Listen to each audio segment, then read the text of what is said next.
to their vehicles and leave in opposite directions.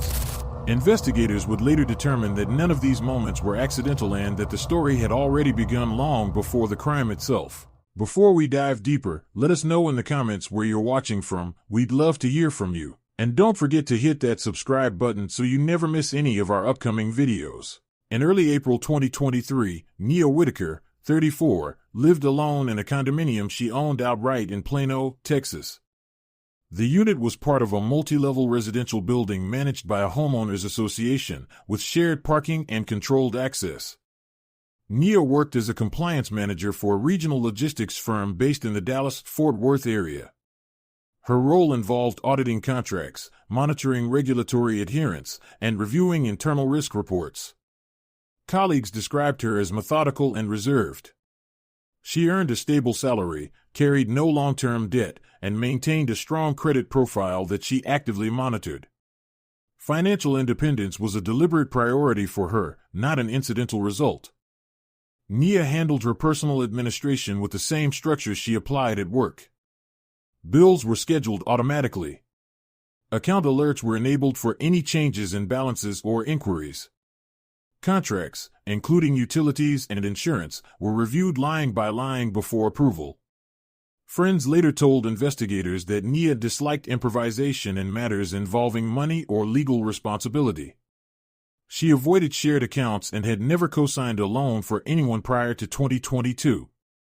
For nearly 2 years, Nia had been in a relationship with Marcus Ellery, 36. Marcus worked irregularly as a contract IT support technician, moving between short engagements with small businesses and private clients.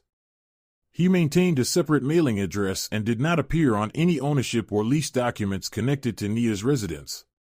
Despite that, he spent most nights at her condominium. Personal items belonging to Marcus accumulated there over time, though he was not formally listed as a resident. Marcus's financial contributions were inconsistent.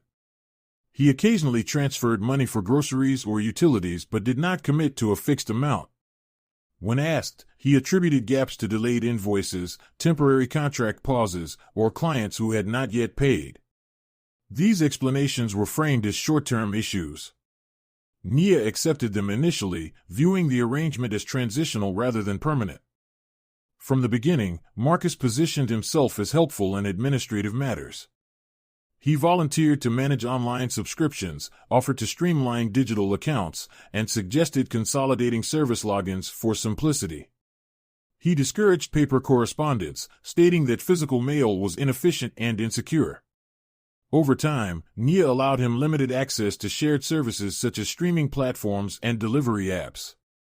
She did not initially grant access to banking or credit portals, but she did allow Marcus to input her information into certain online systems while she observed.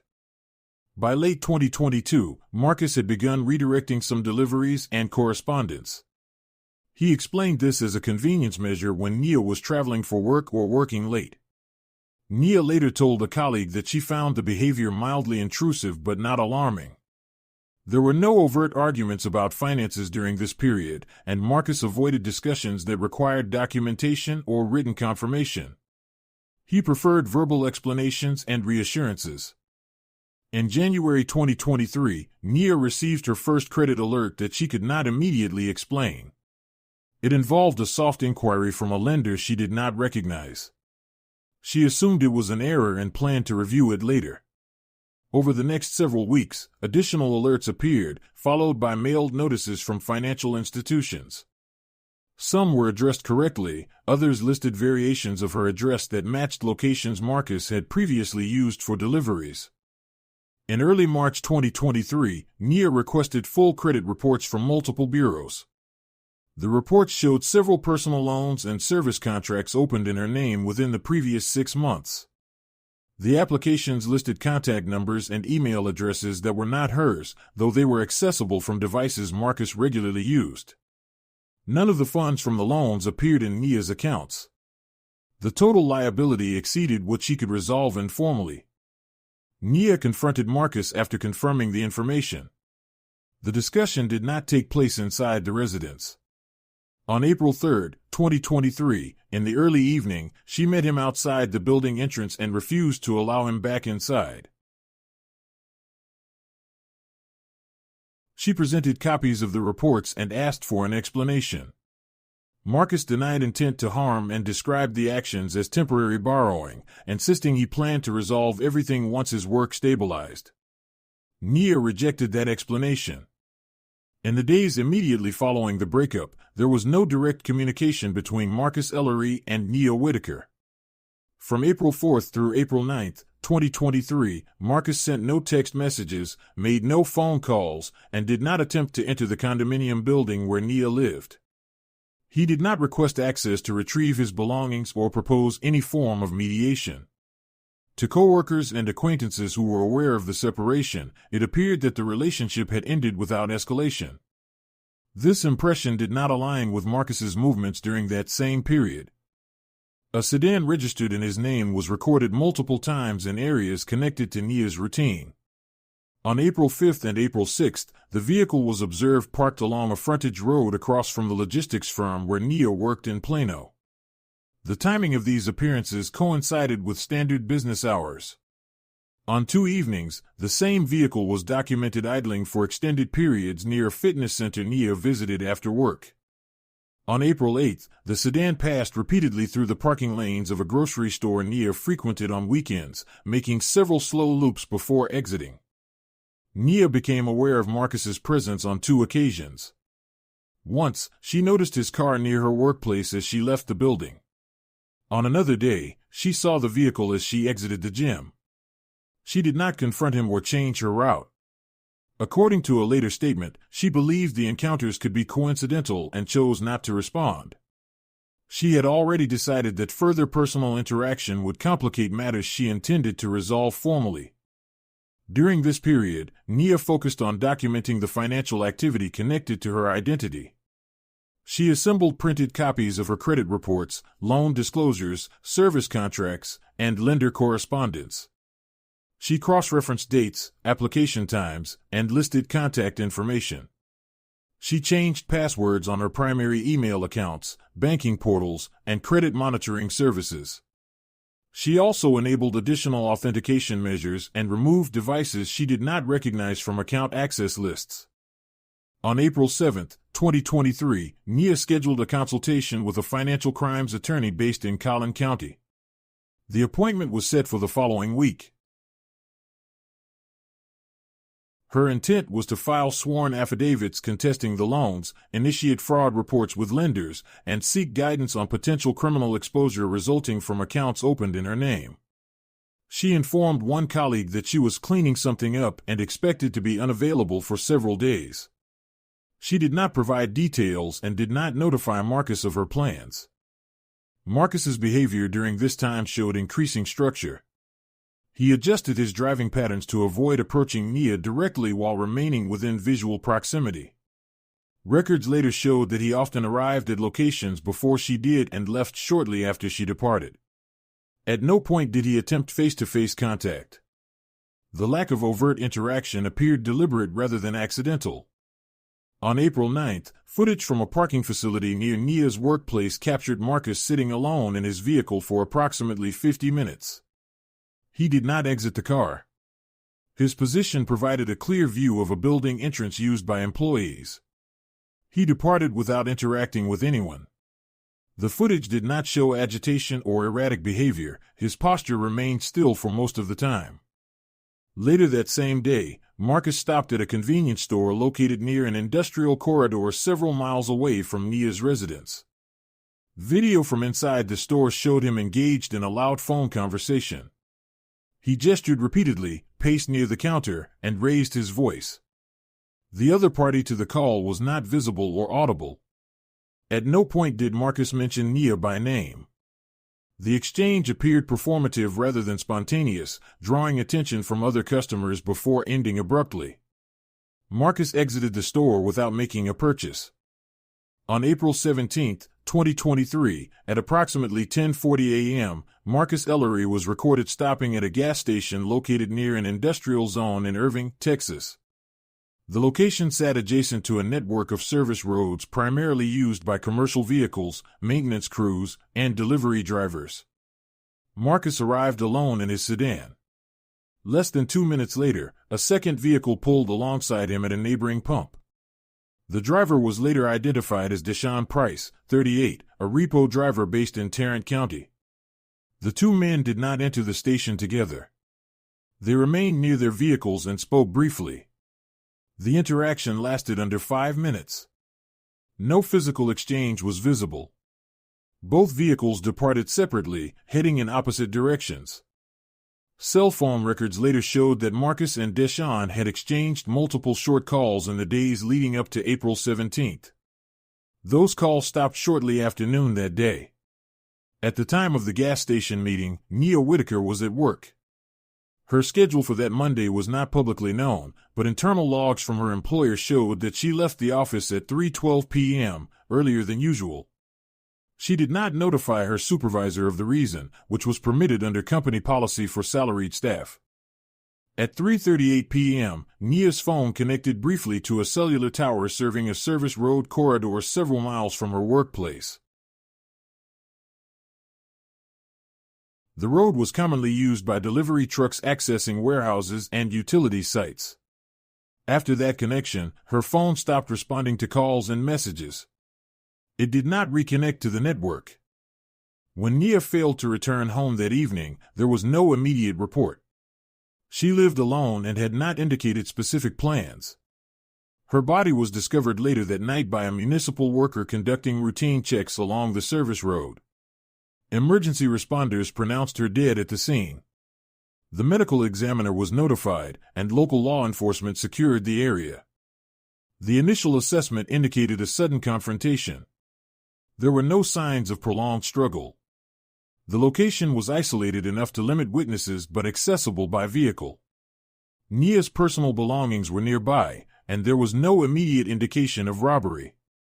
Based on the circumstances, early working assumptions among investigators focused on a personal dispute connected to the recent breakup. Marcus Ellery was identified quickly as a person of interest. His prior relationship with Nia, combined with the documented financial disputes and his visible agitation days earlier, placed him near the center of inquiry. Investigators were aware of the convenience store incident in which Marcus appeared to be arguing aggressively on the phone. That behavior was initially interpreted as evidence of emotional instability. Marcus was brought in for questioning on April 18th. During his first interview, he presented himself as shocked and cooperative. He stated that he had not seen Nia since the confrontation outside her building on April 3rd. He described their separation as tense but final and claimed he spent April 17th running errands and driving without a fixed destination. He denied being near the service road and expressed disbelief when informed of Nia's death. His demeanor was controlled, and he did not request an attorney during the initial session. The investigation began to shift when Detective Aaron Bellows, a homicide investigator with the department, started aligning timelines rather than focusing on verbal accounts. Bellows reviewed traffic camera data, license plate reader logs, and cell phone metadata. While Marcus was not recorded near the service road at the estimated time of death, his movements earlier in the day showed repeated proximity to locations connected to Nia's routine. The pattern did not place him at the scene, but it demonstrated awareness of her schedule. Bellows also reviewed the financial records connected to Nia's identity. The scope of the fraudulent activity was broader than initially understood. Multiple accounts had been opened within a narrow time window, and several were nearing default. Bellows noted that Nia had scheduled a legal consultation days earlier and had assembled documentation shortly before her death. The timing suggested impending exposure. The gas station meeting between Marcus and Deshaun became a focal point. Bellows compared it with the convenience store argument, which now appeared staged rather than spontaneous. The choice of the service road location also stood out. It was a place where a brief stop could occur without attracting attention and where a second vehicle could approach and leave quickly. Detective Aaron Bellows approached the service road as a sequence of actions rather than a backdrop. On April 18th and 19th, 2023, he documented the area in sections, photographing tire impressions, measuring distances between access points, and identifying every fixed camera oriented toward the industrial corridor. The road connected several warehouse facilities and utility sites and allowed vehicles to enter and exit without passing through controlled intersections. Bellows logged approach lanes, turnaround points, and locations where a vehicle could stop briefly without obstructing traffic. The layout supported short-duration encounters rather than extended presence. The medical examiner's report was completed on April 19th. Nia Whitaker died from a single gunshot wound delivered at close range. The entry angle indicated the shooter was standing near the driver's side window. There were no defensive injuries on her hands or arms. There was no evidence of restraint and no indicators of a prolonged struggle. The findings were consistent with a brief, controlled interaction. Bellows noted that the physical evidence did not support a spontaneous fight or escalation following an argument. It supported compliance followed by immediate force. Nia's tote was recovered near the shoulder of the service road, several feet from her vehicle. It was intact and not rummaged through.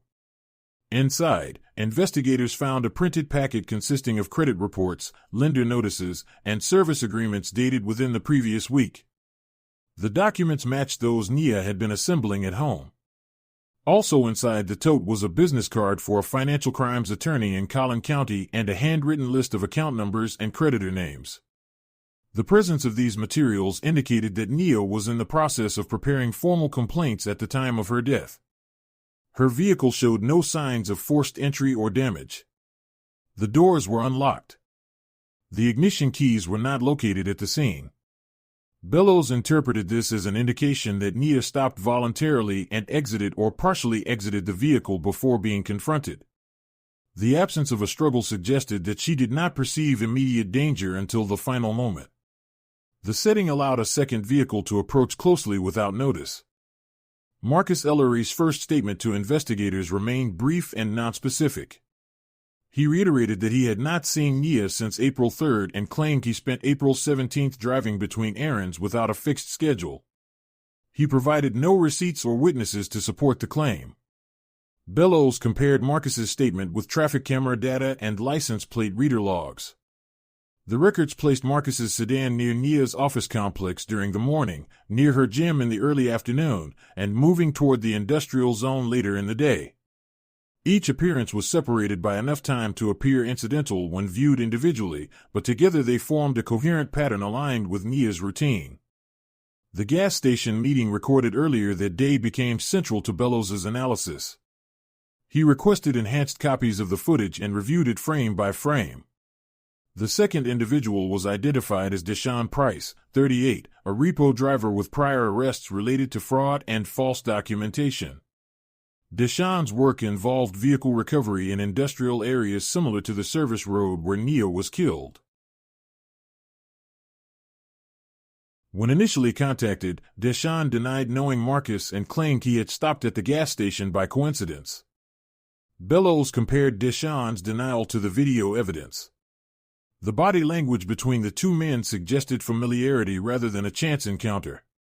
They positioned their vehicles closely, spoke without hesitation, and separated without visible confusion. Bellows obtained the station's transaction log and identified a prepaid fuel purchase made minutes before the meeting. The payment was traced to a debit card Marcus used for small, irregular withdrawals.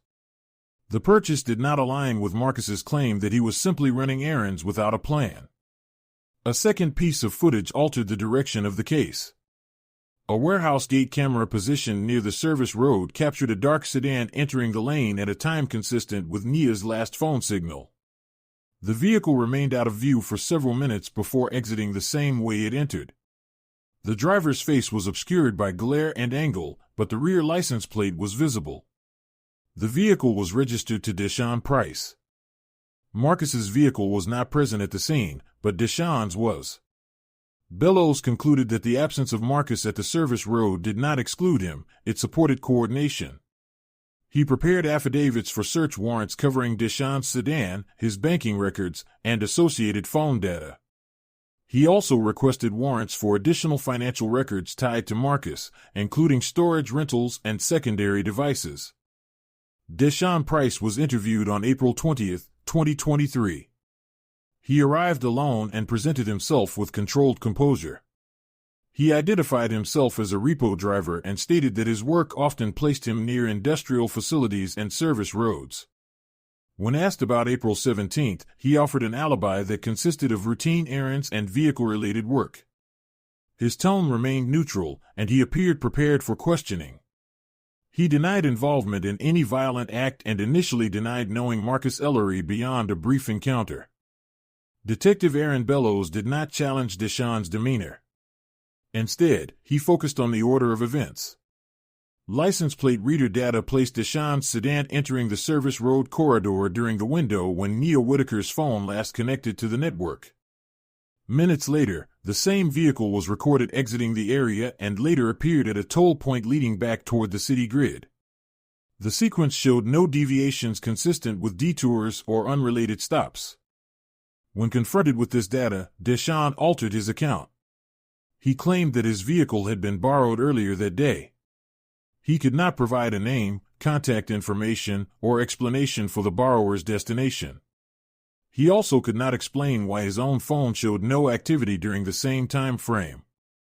Bellows noted that Deshaun's phone inactivity aligned precisely with the period when his sedan was present near the service road.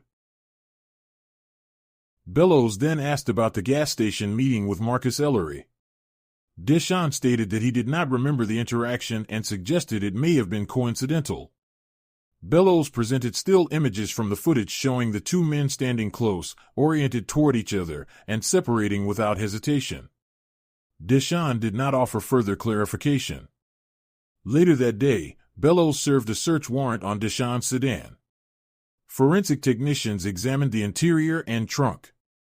Inside the trunk, they located gunshot residue on the spare tire kit.